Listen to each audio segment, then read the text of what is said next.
This video is a really quick synopsis on some core examples and some principles. First and foremost, you got to keep a straight spine, neutral, we shall call it. And about a neutral spine, you can start moving other peripheral joints without any effect on your spine.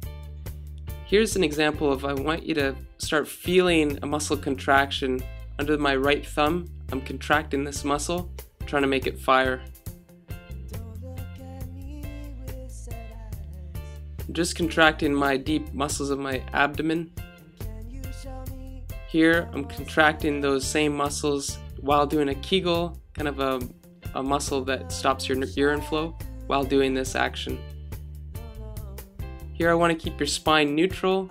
Have your one hand underneath your back while you assess to make sure that your spine is neutral, while trying to lift only your shoulder blades off the ground while contracting your deep muscles of your core.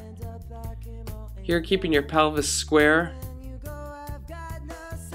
trying to do a cross crawl exercise where you're just recruiting your glutes in order to extend your hip while stabilizing your pelvis while activating your core.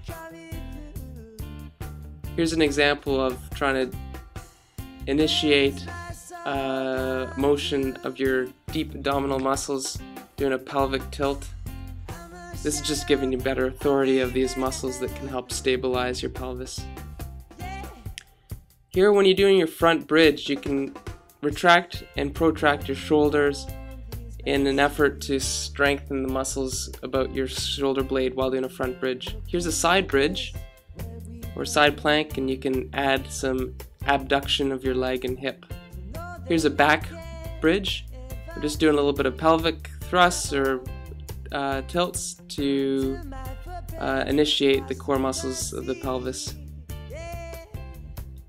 Here's an example of using a ball to work on these deep muscles of your abdomen while doing a Kegel. You can breathe really well and try to lift your pelvis or lift your body off the ball.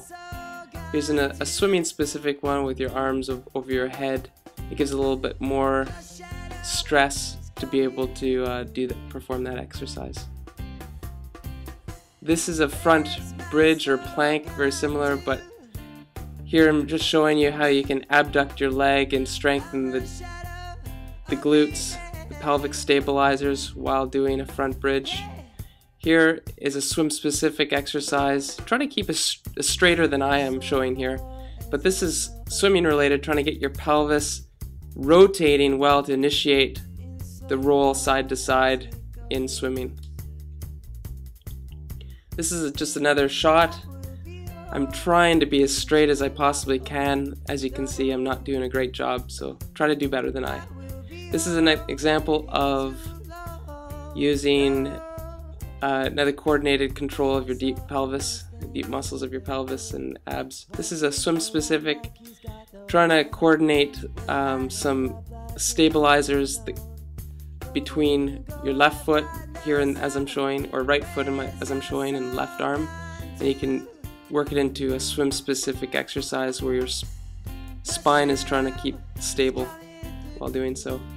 Try to do a 90 RPM here when you're exercising your external and internal rotators, as I'm going to show here and there.